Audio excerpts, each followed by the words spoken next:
Hello everyone!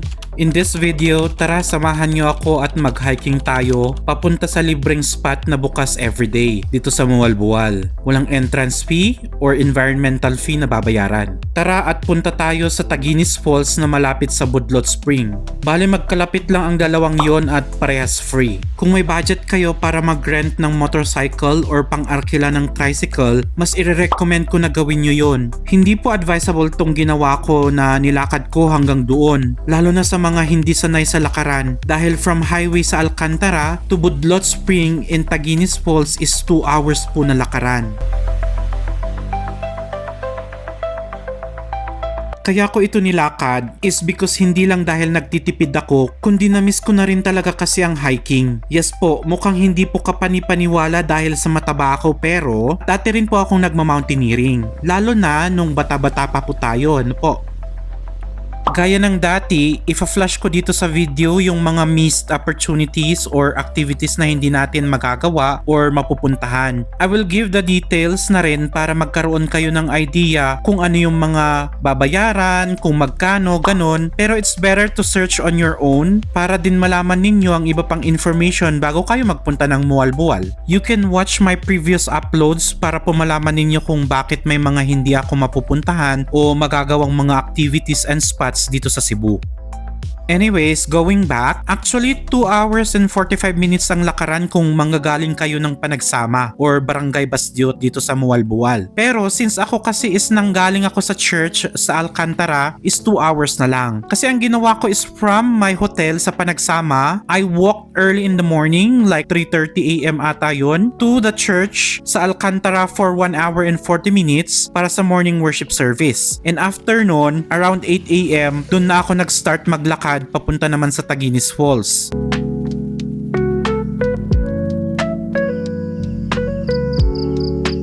One hour and 20 minutes more to go bago tayo makarating sa Budlot Spring. Guys, hindi to advisable. Dahil tirik na po ang araw. Delikado po sa mga walang dalang tubig. Madidehydrate kayo. Guys, hindi advisable na mag-hike ng ganito. Magmotor kayo. Mag-rent kayo ng habal-habal. Huwag niyo akong gayahin. Sadyang ganito lang yung way of adventure ko. No, guys. So, see you in. Mamili na lang kayo. Basta makakarating tayo sa Budlot Spring. Yun na yun.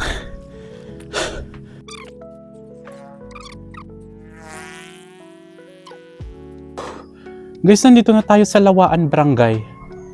Sabi dito sa Google Maps, 1 hour pa daw yung lakad natin. Nagpahinga lang ako saglit kasi mainit. Ang init. Yung mga flinash kong activities or mga spots dito sa video natin ngayon is guys, yun lang yung mga activities or spots na hindi ko mapupuntahan or magagawa na gusto ko. Pero napakarami pang mga caves, mga beaches at mga waterfalls na either malapit or within Mualbual na pwede nyong puntahan. Kaya magandang mag-search kayo on your own at lalabas lahat yan sa internet.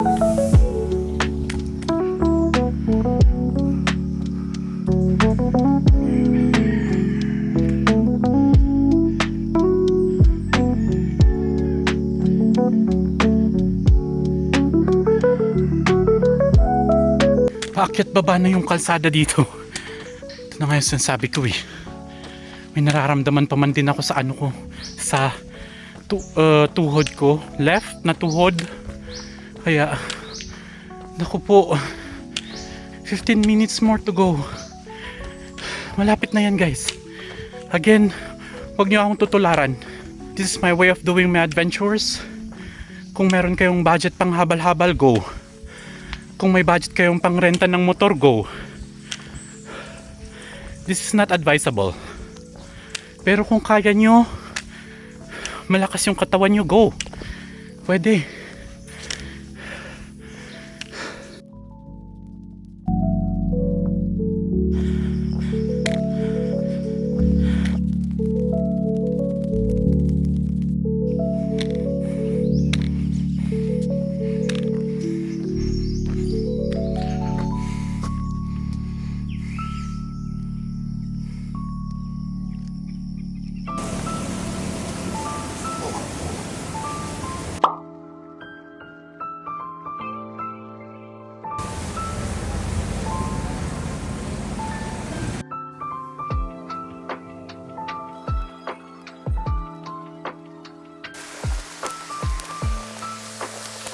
Yan yung daan, guys.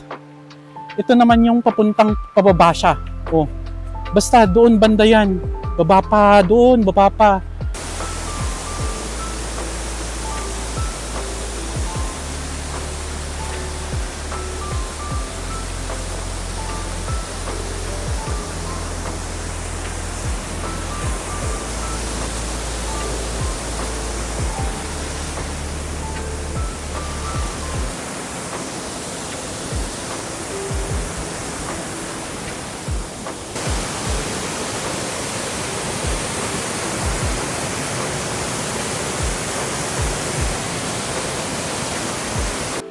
Paakyat na tayo or pabalik na tayo dun sa may mga pwesto sila ate. Bilihan ng mga snacks, ganon. Kasi sinabi niya, due to the lindol daw, nung nakaraan nga, yung malakas na lindol dito sa Cebu, nasira daw yung falls, yung mga bahagi ng Taginis Falls. So, yung kanina, yun na lang yung mga natitirang magandang bahagi. Actually, mahaba daw to hanggang sa baba pa, pero hindi na tayo lalayo. Ayoko nang lumayo kasi limited na yung oras natin dito eh. Maliligo lang tayo saglit tapos alis na tayo. Maglalakad pa tayo pabalik eh. 2 oras ulit yun. So, yun lang guys.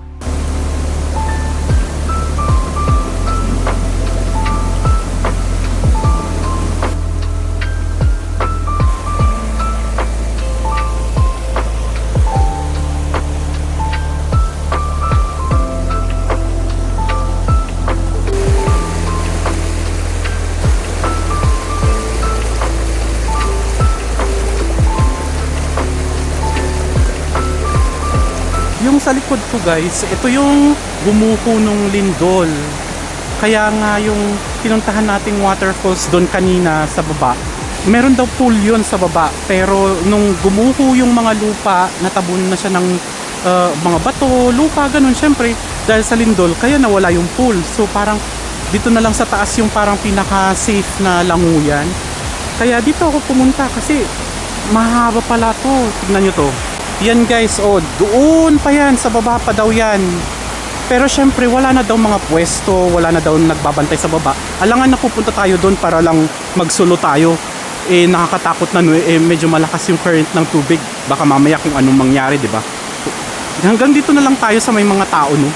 Para at least kung may mangyari, di nakikita tayo.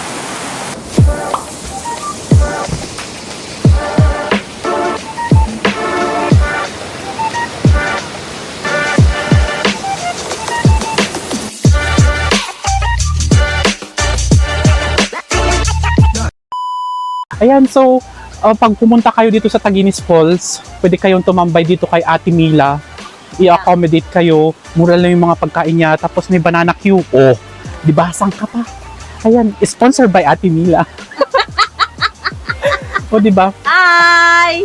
Aalis na ako dito sa part pa rin to ng Ate Budlot. Bala. Ay, Bala na to. Bala Okay. na to. Bala. Latak. Sitio. Latakan.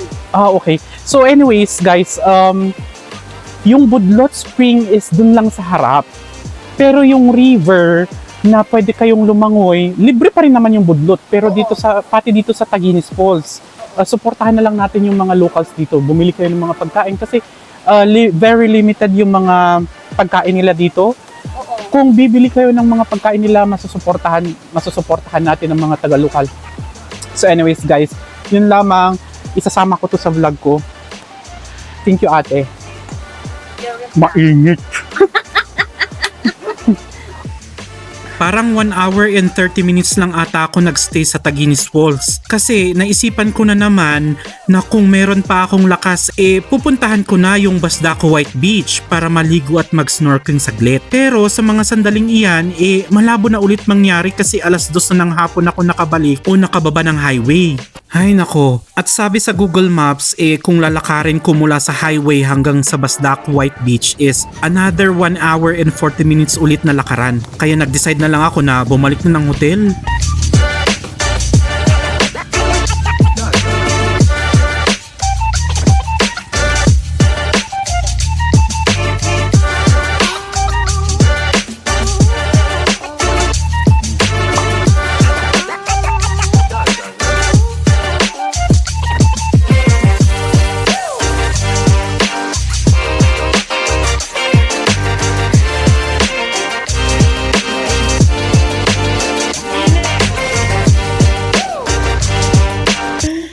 Guys, hindi ko kinaya yung init. Hindi na ako nakarating ng Basdaku Beach. Hindi na ako pumunta. Time check. 4:51 na ng hapon. Dumiretso na ako dito sa hotel. Bumalik na ako dito sa kwarto ko. Sobrang lagkit na ako. Bumili ako ng noodles, guys, as always. Bumili ulit ako ng gulay dun sa pinagbilhan ko kahapon. Tapos dalawang, kanin. Yun lang, guys. Parang umabot lang to ng 120. Ata plus ito, 120, 130, parang ganun. Sobrang napagod ako sa kakalakad. Sa init pati. Bukas, magka-canyoneering. Ipipick up daw ako dito sa hotel. Libre daw yun. Pick up and drop off yun. So, babalik din kami dito sa Mualbual after ng canyoneering. Ang saya nung sa Taginis waterfalls. 2, 3